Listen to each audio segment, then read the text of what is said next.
मैं मां हूं, धरती मां। शक्ति भी मदिरा की भांति होती है। इसके मद में चूर व्यक्ति को कभी कभी इसका भी होश नहीं रहता कि वो क्या कर रहा है और क्यों कर रहा है। परिणाम ये होता है कि उसकी जीवन नौका किसी चट्टान से टकराकर उलट जाती है। सहस्रार्जुन के साथ भी यही हो रहा है। ऋषियों और आश्रमों की अंधे शत्रुता में वो परिणाम का ध्यान किए बिना आगे ही बढ़ता जा रहा है, और वो इस मार्ग पर जितनी दूर आगे बढ़ता जा रहा है उसकी वापसी की संभावना उतनी ही कम होती जा रही है। देखें रावण से उसका टकराव क्या रंग लाता है।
कहिए लंकापति रावण, कैसा लग रहा है आपको? वैसे ही जैसे वन में विचरते सिंह को पिंजरे में बंद होकर लगता है।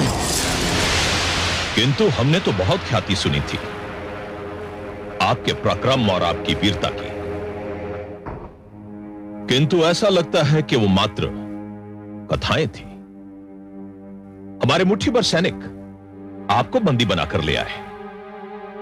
सत्य बात तो यह है लंकापति कि हमें उनके साहस और उनकी वीरता पर बहुत आश्चर्य हुआ, परंतु जब मुझे ज्ञात हुआ कि मुझ पर आक्रमण करने वाले और मुझे बंदी बनाने वाले माहिष्मती नरेश सहस्रार्जुन उसके सैनिक हैं, तो मुझे कोई आश्चर्य नहीं हुआ।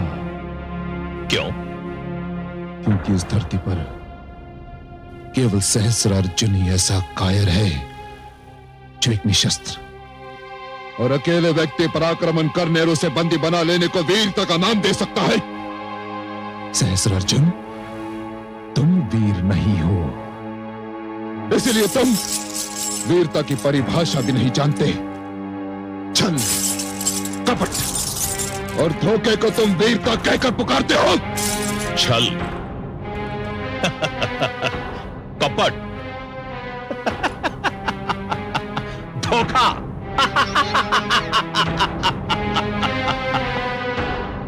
ये शब्द उस व्यक्ति के मुंह से निकल रहे हैं जो सिर से पैर तक छल की चलती फिरती मूर्ति है, जिसका सारा जीवन कपट की विशाल गाथा है और धोखा जिसके चरित्र का प्रधानतम अंग है। नहीं लंकापति, तुम जैसा व्यक्ति मेरी वीरता पर प्रश्न चिन्ह लगाने का अधिकार नहीं रखता।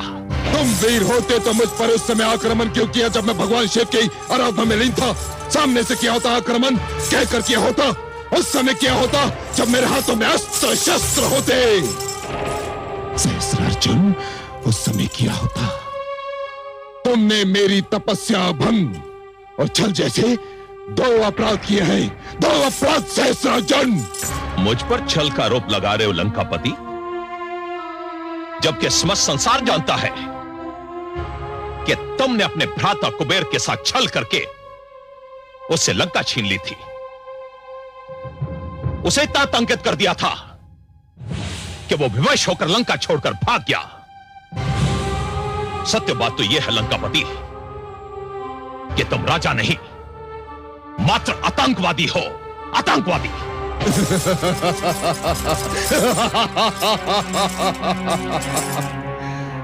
इस संसार का सबसे बड़ा आतंकवादी मुझे आतंकवादी कह रहा है। सहस्रार्जुन, देख कि तेरे राज्य में क्या त्राही त्राही मची हुई है। किसी नारी का सम्मान तेरे हाथों सुरक्षित नहीं। शिशुओं को तेरे नाम से भयभीत किया जाता है। ऋषि मुनि तेरा नाम सुनकर मुख फेर लेते हैं और सज्जन तेरी परछाई से कतराते हैं। सहस्रार्जुन, तुझसे बड़ा आतंकवादी तो ना आज तक जन्मा है और ना ही कभी जन्मेगा। बंद कर अपनी ये बकवास। तू मेरे ही सभागार में खड़ा मेरे ही आत्मसम्मान को ललकार रहा है। छन को इसके टुकड़े टुकड़े कर दो।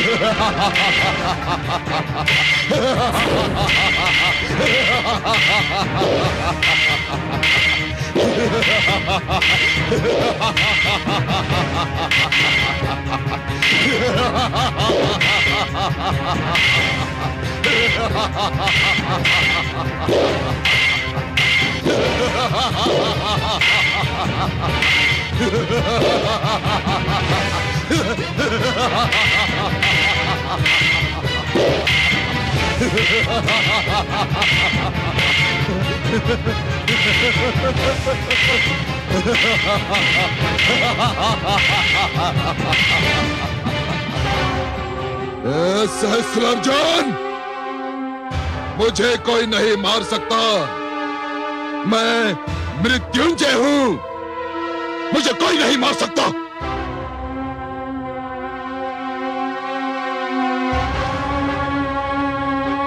ले जाओ इसे और डाल दो इसे कारागार के गर्भ में। लंकापति, यदि तुम मेरे हाथों मर नहीं सकते तो यह भी जान लो कि तुम मेरे होते हुए इस नीले आकाश के तले जी भी नहीं सकते। तुम्हारी मृत्यु पर तो मेरा अधिकार नहीं, परंतु तुम्हारी स्वतंत्रता पर मेरा अधिकार अवश्य है। आज के दिन से आने वाले 10 वर्षों तक तुम सूर्य का मुख भी नहीं देख पाओगे। राजा साहब,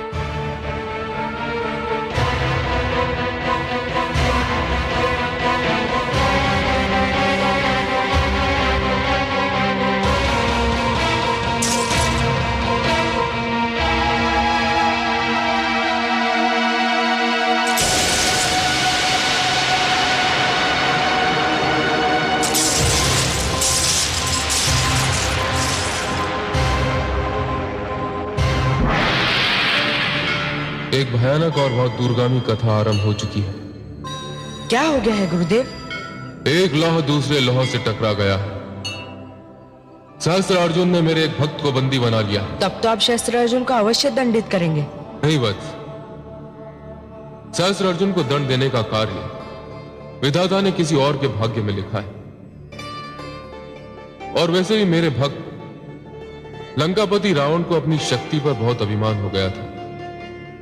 सहस्त्रार्जुन के इस कार्य से रावण के अभिमान की कम से कम एक परत तो कम हो ही जाएगी।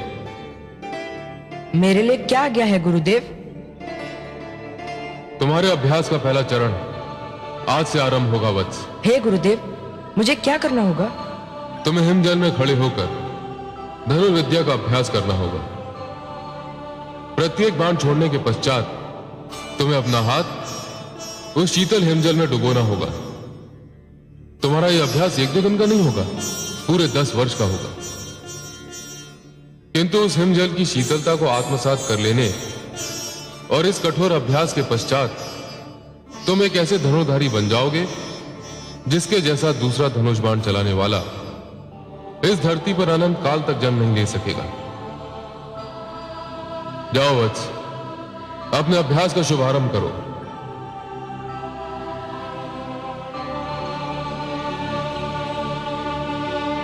जाओ वत्स,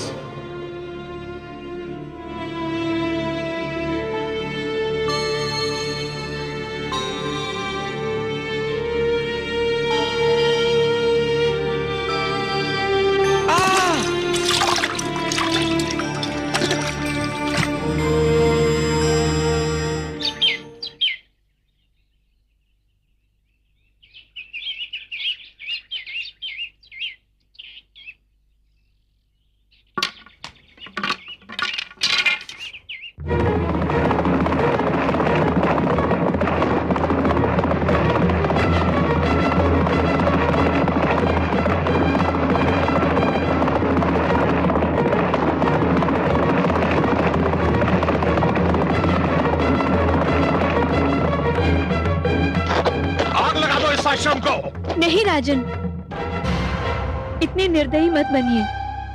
अभी तो इस आश्रम को बने एक पहर भी नहीं बीता है।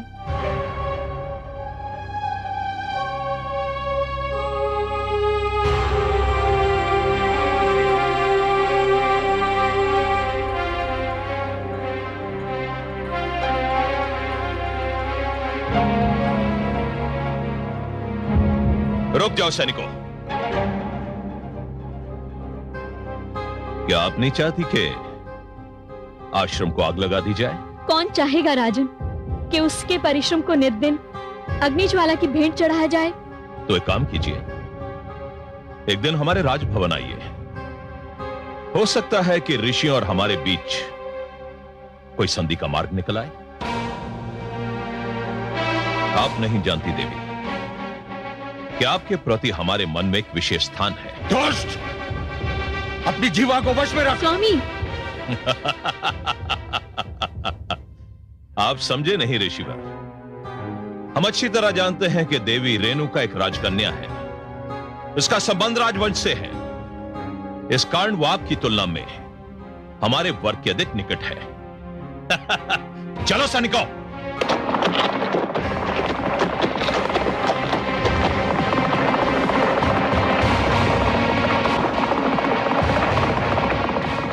तुमने मुझे क्यों रोका रेणुका? मैं उस दुष्ट को उसकी दुष्टता का उत्तर अवश्य देता। स्वामी वो पागल है और पागल कभी किसी की नहीं सुनता। वो केवल अपनी कहता है और मैं नहीं चाहती स्वामी कि वो किसी प्रकार की हानि आपको पहुंचाए।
देवी,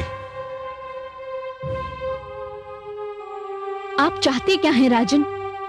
क्यों आप बार बार हमारी एकाग्रता को भंग करने के लिए आ जाते हैं? तुम्हें यह बताने के लिए देवी कि कोमल पुष्प केवल मधुवन की शोभा बनते हैं। यदि आपको ये पता है तो आपको इस बात का भी ज्ञान होगा राजन कि राजा राजमहलों की शोभा बढ़ाते हैं। वे बार बार आश्रमों और पाठशालाओं पर आकर अपने घोड़े की टापों से उनका विध्वंस नहीं करते, उनका नाश नहीं करते राजन। हम केवल राजा नहीं देवी, सम्राट सहस्त्रार्जुन है। यह पूरा क्षेत्र हमारा है और इस क्षेत्र के कण कण पर हमारा अधिकार है। आप कब तक हमारी सहनशीलता की परीक्षा लेते रहेंगे राजन? विचित्र बात है, यही प्रश्न तो हम आपसे करने वाले थे। अर्थात कब तक ली जाती रहेगी हमारी सहनशीलता की परीक्षा?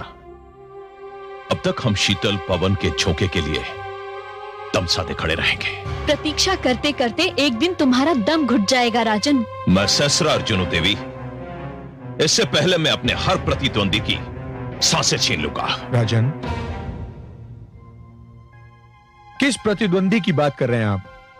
यदि आप अब भी नहीं समझे ऋषिवर, तो कभी नहीं समझ पाएंगे। तो फिर आप ही समझा दीजिए ना राजन। कोई आवश्यक नहीं ऋषिवर कि हर बात हर एक की समझ में आ जाए। समझने वाले स्वयं ही समझ लेते हैं। चल!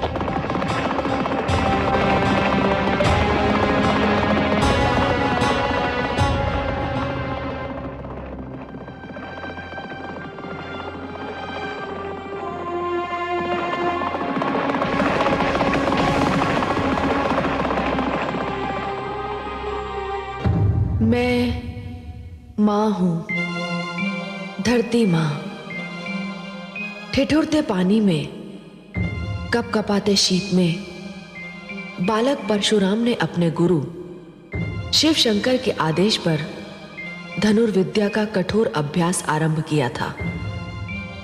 हर दिन उस बालक के धैर्य की परीक्षा कर रहा था, पर वो हर परीक्षा में सफल होता रहा और इस प्रकार 10 वर्ष बीत गए।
पार्वती पते हर हर महादेव शंभो।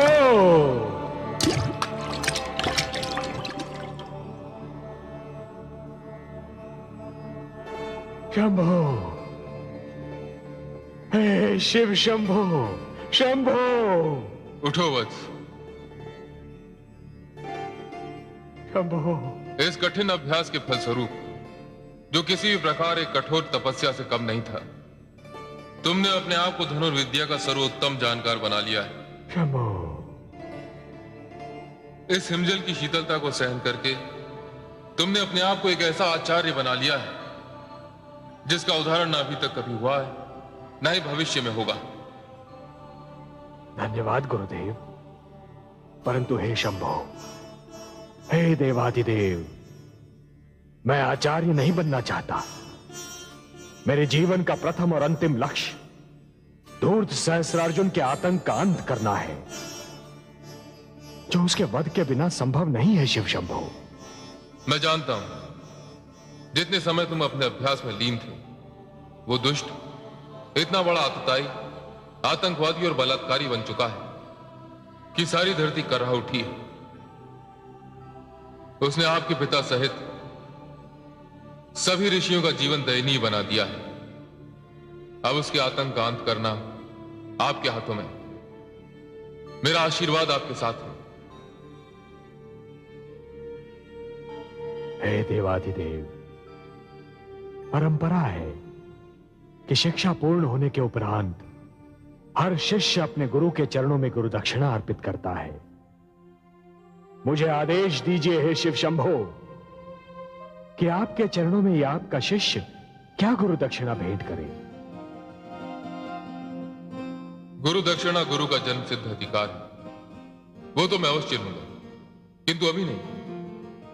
अभी तो जो आपकी इच्छा है वही मेरी इच्छा भी है। सहस्त्र अर्जुन के अत्याचारों का अंत जब यह कार्य संपन्न हो जाएगा तब मैं गुरु दक्षिणा भी अवश्य लूंगा। हे देवाधिदेव, हे शिव शंभो, आप जब भी गुरु दक्षिणा मांगेंगे और जो भी मांगेंगे मुझे उसे देने में हार्दिक प्रसन्नता होगी।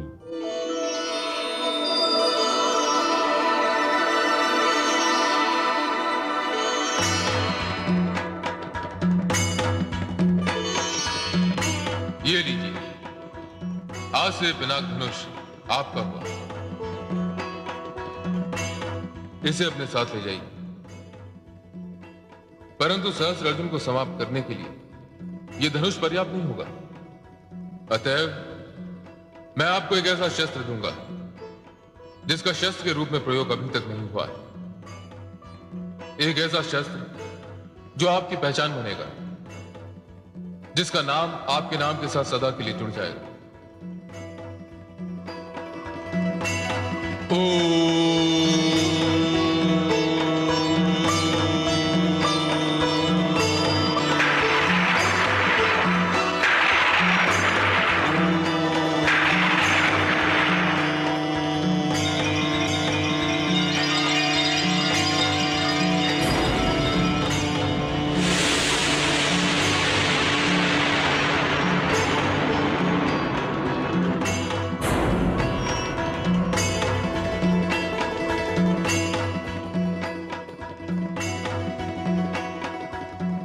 हे राम, ये परशु है, इसे लीजिए और अपने अभियान का शुभारंभ कीजिए। इस परशु के कारण आपका नाम परशुराम होगा। आप अनंत काल तक इसी नाम से जाने जाएंगे। ये परशु आपकी पहचान बनेगा।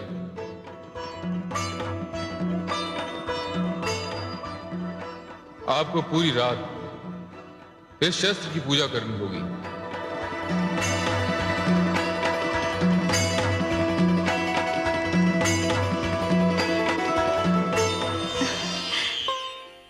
बधाई हो कमल नयन, बहुत बहुत बधाई हो। मैं न कहती थी कि आपका अंश अवतार यदि हमारे शिव शंभू के पास जा रहा है तो वहां से कुछ ऐसा ही लेकर लौटेगा जो आज तक कभी किसी ने नहीं पाया। हे पद्मनाभ, जिस प्रकार ताल कभी किसी को प्यासा नहीं लौटने देता, उसी प्रकार हमारे शिव शंभू के द्वार से कभी कोई रिक्त हाथ नहीं लौटता।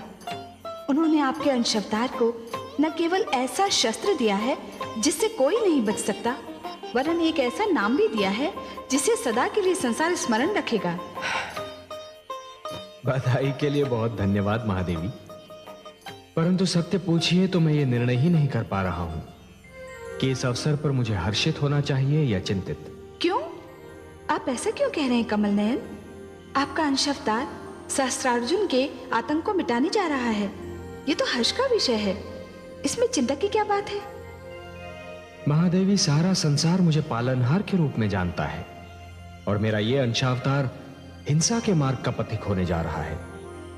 ये तो ऐसा हुआ महादेवी जैसे श्रावण की घनघोर घटा वर्षा के स्थान पर सूरज की तपती किरणें लुटाने लगे।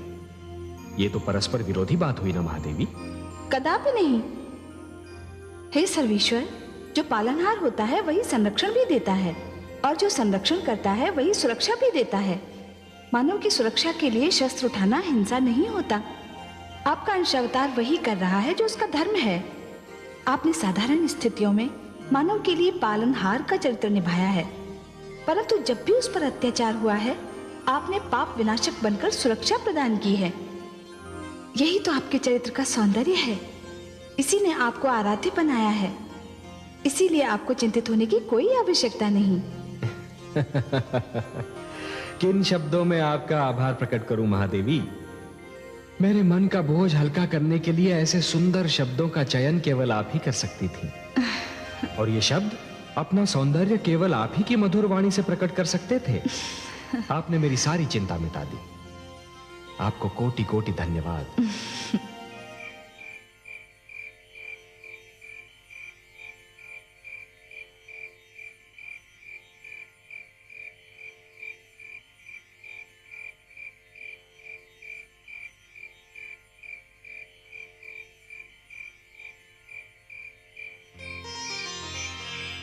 रेणुका,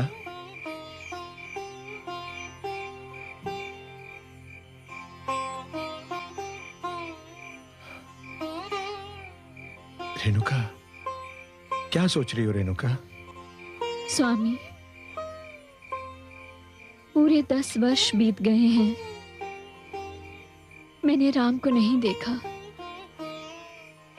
पता नहीं जीते जी मैं उसका मुख देख भी पाऊंगी कि नहीं। ऐसा मत कहो रेणुका, धीरज रखो। भगवान के घर देर है, अंधेर नहीं है। वो अवश्य लौटेगा। कब लौटेगा स्वामी? जब मेरे नैनों की ज्योति बुझ चुकी होगी, जब मेरे सांसों की श्रृंखला टूट चुकी होगी, तब लौटेगा स्वामी। ऐसा मत कहो रेणुका, मुझे पूरा विश्वास है कि अब उसके लौटने में अधिक समय नहीं है। और फिर वैसे भी हमारे शेष 4 पुत्र तो हमारे साथ ही है ना। पिताश्री, क्या बात है पुत्रों?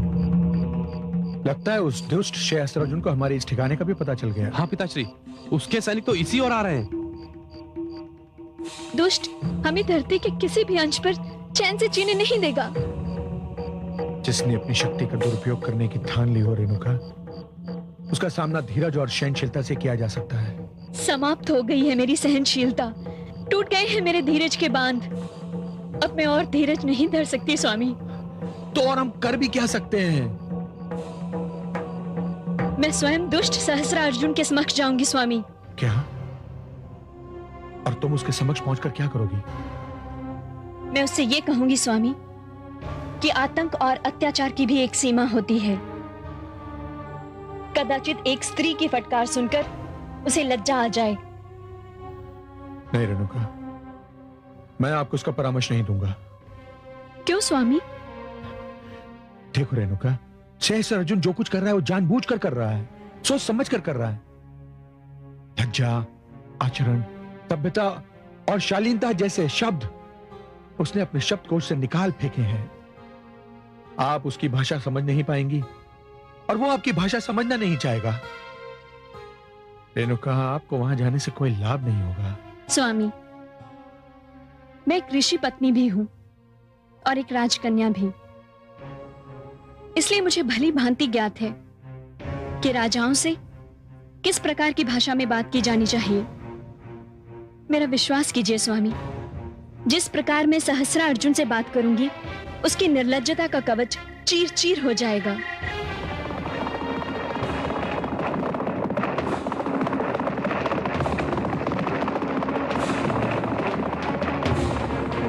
ठहर जाओ। क्यों आए हो यहाँ? आपको यह स्थान छोड़ना होगा। क्यों? क्योंकि इस स्थान के स्वामी महाराज सहस्त्रार्जुन हैं और आपने ना तो ये भूमि मोल ली है और ना इस पर बसने के लिए निवास कर दिया है।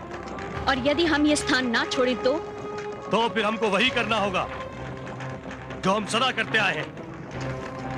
तुम्हारा आश्रम जला देंगे हम। यही महाराज का आदेश है।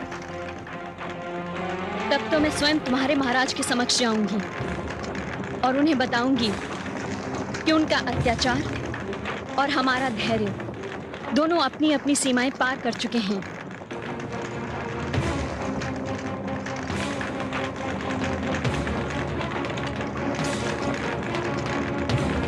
रेणुका, आप चिंता ना करें स्वामी, मैं शीघ्र लौट आऊंगी।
क्या आप नहीं चाहती कि आश्रम को आग लगा दी जाए? कौन चाहेगा राजन कि उसके परिश्रम को नित दिन अग्निज्वाला की भेंट चढ़ाया जाए? तो एक काम कीजिए, एक दिन हमारे राजभवन आइए। हो सकता है कि ऋषि और हमारे बीच कोई संधि का मार्ग निकल आए। आप नहीं जानती देवी कि आपके प्रति हमारे मन में एक विशेष स्थान है। आप समझे नहीं ऋषिवर। हम अच्छी तरह जानते हैं कि देवी रेणुका एक राजकन्या है, उसका संबंध राजवंश से है। इस कारण वो आपकी तुलना में हमारे वर्ग के अधिक निकट है। यदि आप अब भी नहीं समझे ऋषिवर, तो कभी नहीं समझ पाएंगे। तो फिर आप ही समझा दीजिए ना राजन। कोई आवश्यक नहीं ऋषिवर कि हर बात हर एक की समझ में आ जाए। समझने वाले स्वयं ही समझ लेते हैं। कोई आवश्यक नहीं ऋषिवर कि हर बात हर एक की समझ में आ जाए। समझने वाले स्वयं ही समझ लेते हैं।